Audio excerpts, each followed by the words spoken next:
And a good evening to everybody. Welcome to yet another edition of the Coach Perdue Basketball Show.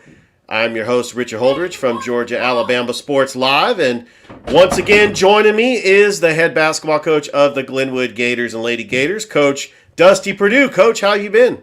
How you doing, man? It's good to talk to you again. Good to see you. I know you've been really, really busy. Y'all been running around the whole state, two states, uh, doing college basketball, doing high school basketball. I know you got a lot going on. So thanks for having me. Well, Coach, let's talk about the season so far. As the regular season is almost done, you got two more regular games, but let's start with the girls' team on a roll. 11-game win streak. They got a 21-5 record, 4-0 in the region, and they are a game up on Lee Scott. They had some impressive wins. Talk about really the improvement that the girls' team has made, and what do they need to do to wrap up the region and get ready for the AISA region tournament and then the state playoffs? Well, I'm glad somebody keeps up with those winning streaks and stuff like that because I don't really keep up with them. I just look for the next game. We're playing really well right now. I hope we can hold on to it for the next 3 weeks because in 3 weeks our season will be over. It's the last regular season week this week. Then we got the region tournament next week, and then hopefully, if we're lucky enough, the following week will be the state tournament. So I'm really proud of our girls. They've really bought in. They're playing together as a team. They've really done a great job as far as coming together on the court and off the court. So we got a lot of really good things going right now, and this is a big week for us. We got Springwood tomorrow, which is a big region game, and then we got Lee Scott coming to our place for senior night on Thursday.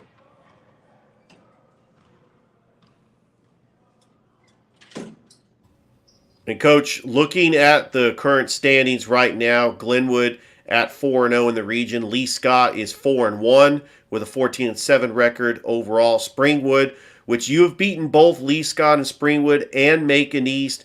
And so there's four teams in this region, and you mentioned you play Springwood on Tuesday, but on Thursday you got a big game at the pit taking on Lee Scott. This will be the third time that you're facing Lee Scott. How important is it just to get a look at a team? You're going up against them three times, and just with the talent that Lee Scott has, how important it is to try to get that victory on Thursday night to win the region. Yeah, it's a very big deal. I mean, I'm not looking past Springwood. They got two really good players and another girl that can shoot the ball really well. But Thursday night at our place, playing them for the third time, I know what makes their engine run. I know they got three really, really good seniors that are good basketball players, and of course they're going to fight to the very end. And we just have to keep our neck above water and keep fighting every time. We have to play good defense. We have to box out. And we have to make some shots. So it'll be a fun time. Lee Scott Glenwood one more time. It'll be a lot of fun. But I'm not putting my whole season into that game. There's a chance that we could play them again in the region tournament. And then who says there could be a chance we play them again in the state tournament. So, I mean, before the season's over, we could end up playing Springwood 4 times. We could end up playing Lee Scott 5 times. So, that's the teams we know is out there, along with Fort Dale on the other side is a really good team. So we know that those are the 3 teams that we're going to have to fight to get a state championship. Well, Coach, let's talk about the region tournament, which will start January the 30th. It will end on February the 2nd. Which team would host? Is there multiple teams that would host? How does the AISA rules apply? It's already predetermined. It's already determined. We drew out of a hat about a month ago. Macon East is going to host the region tournament on the 30th, the 31st, and the 2nd. Macon East is right there on the outskirts of Montgomery. That's where we will host the region. The playing games will be on the 30th, and then the 31st will actually start the region tournament. Winner plays winner, loser plays loser to get seeding for the state.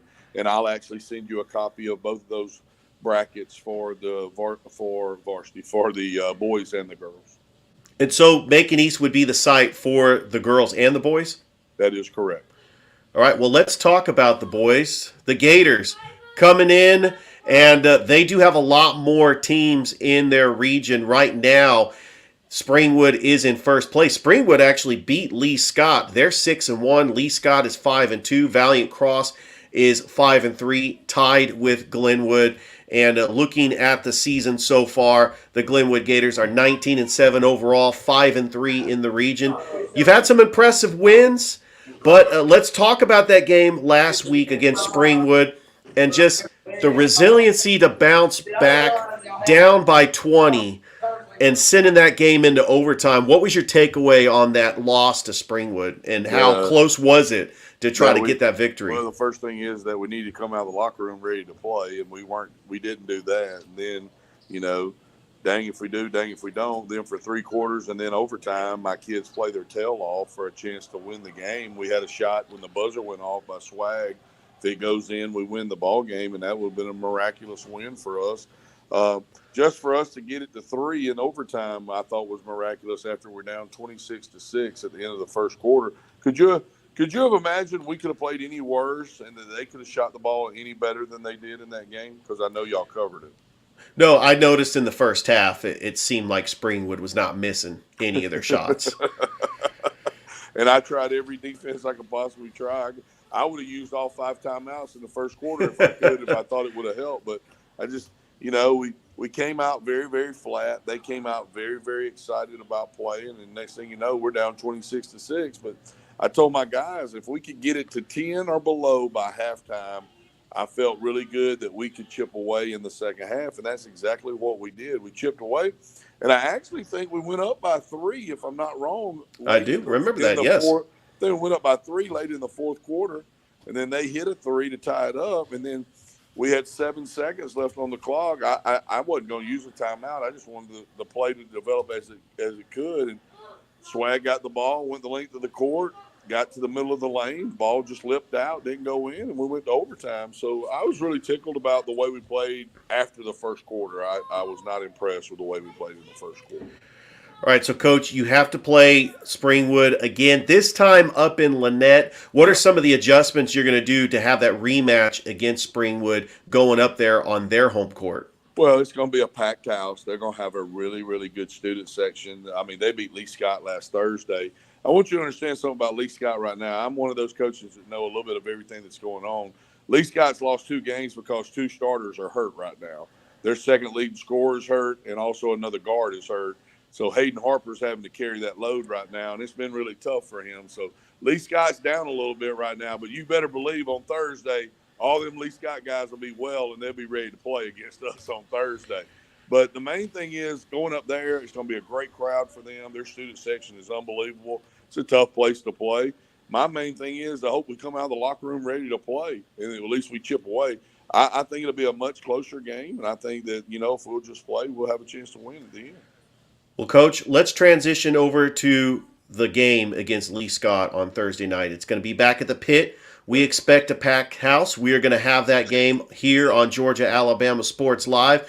We were up there for Lee Scott. We know how big this rivalry is. It was a packed house up at Lee Scott. Yeah. But Lee Scott you talked about their guard play. Hayden Harper, Ben Holdridge. I think that's the guard you're talking about that was injured. Yeah. Hayden Harper, we saw him in the Border Wars. He's averaging 23 points a game. I mean, the guy can shoot. He's just an overall just outstanding player. They also have Parker Wright. I mean, they got some players. In that game, it seemed like there were some mistakes made in that first half, but Lee Scott was just using that crowd and energy, and I think that fueled them to just have an outpouring in the second half. Do you think it's going to be a different result at the Pit because you're going to have the home crowd for you in that game? Well, I think for one, it's a 3-point game at the half, and I didn't even think we played well. But then we only scored 13 points in the whole second half was the difference in the ball game, and I think some of that had to do with me. I think I was too bullheaded to change up defenses in the second half, and I thought we could play man-to-man on them, and we can't play man-to-man a full game on them. So we're going to have to disguise our stuff.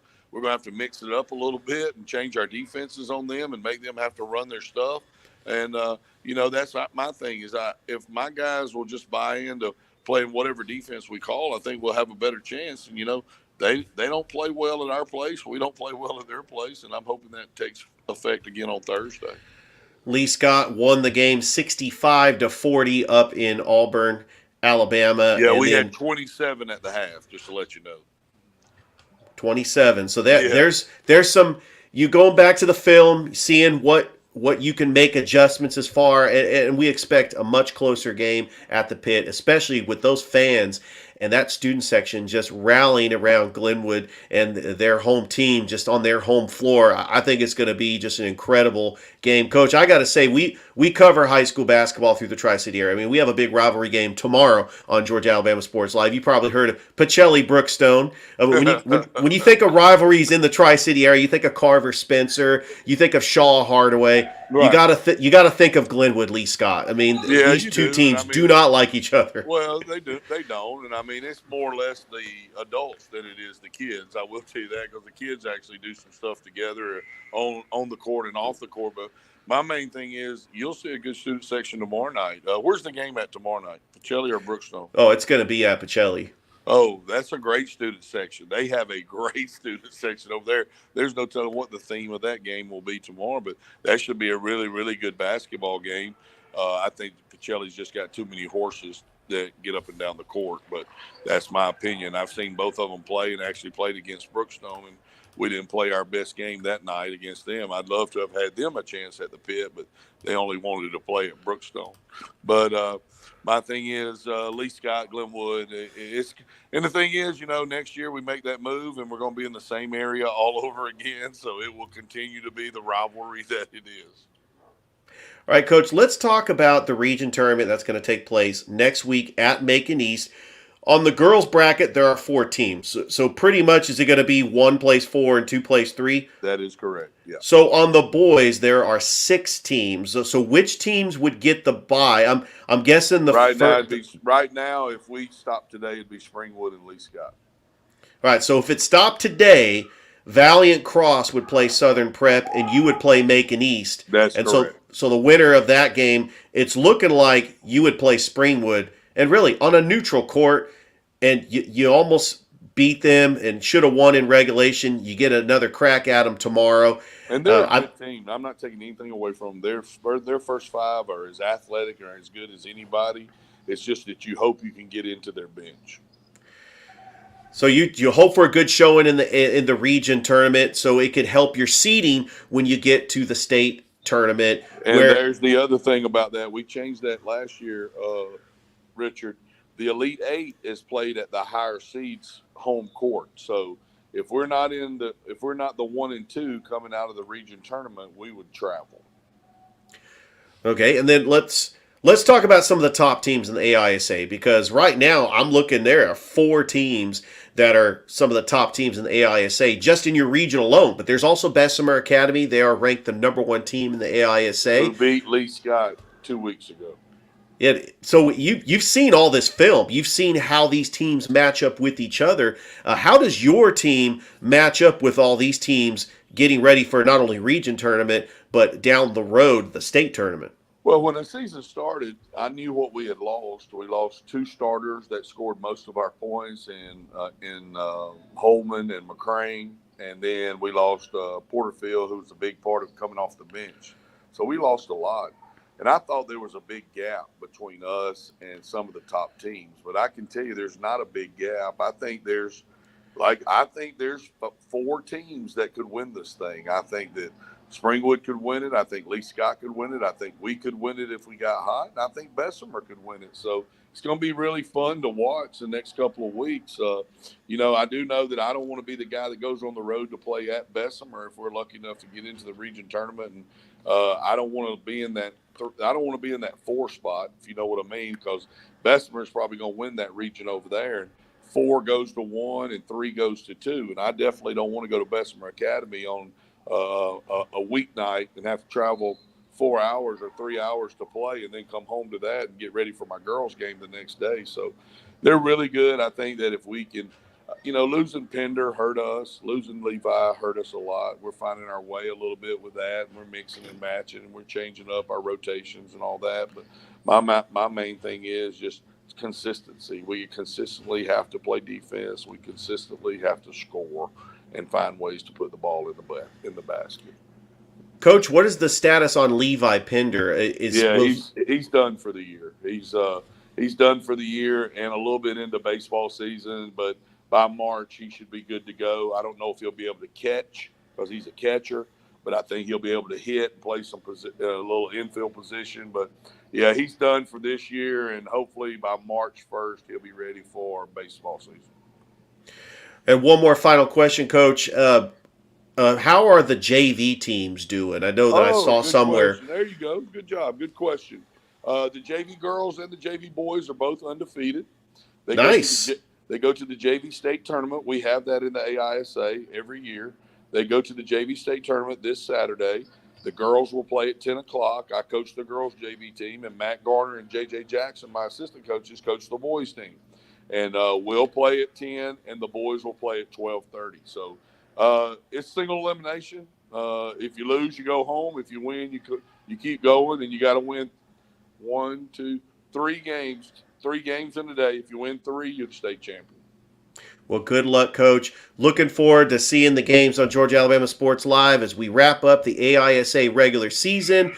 And you got to focus on Springwood and Lee Scott, but I know it's going to be an exciting week for the Glenwood boys and girls as you get prepared for the AISA tournament next week. Yeah, looking forward to it. Thank you again, Richard, for the show. Thank you for you and Thrift and everybody that's involved with y'all's organization.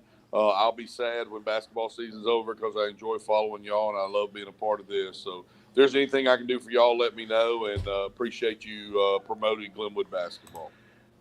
Absolutely, and we also have a new member to Georgia Alabama Sports Live. You're familiar with him, Coach, because he did the Coach's Show last year, Noah Shelton, and we welcome him to our family. Great addition. I know he was at Calvary the other night, did a really, really good job over there. He's a great addition for y'all. Put him to work. He wants to work. Oh, yeah. That's great. That's all. Absolutely. Thanks again, Coach. Thank you. Y'all have a good night. You too. That was Coach Dusty Perdue of the Glenwood Gators boys and girls basketball team. Thank you once again for watching another episode of the Coach Perdue Basketball Show. Thank you, everybody, and have a great night. And we will see you tomorrow at the Land, Georgia Alabama Sports Live. It is Brookstone and Pacelli. Have a great night, everybody.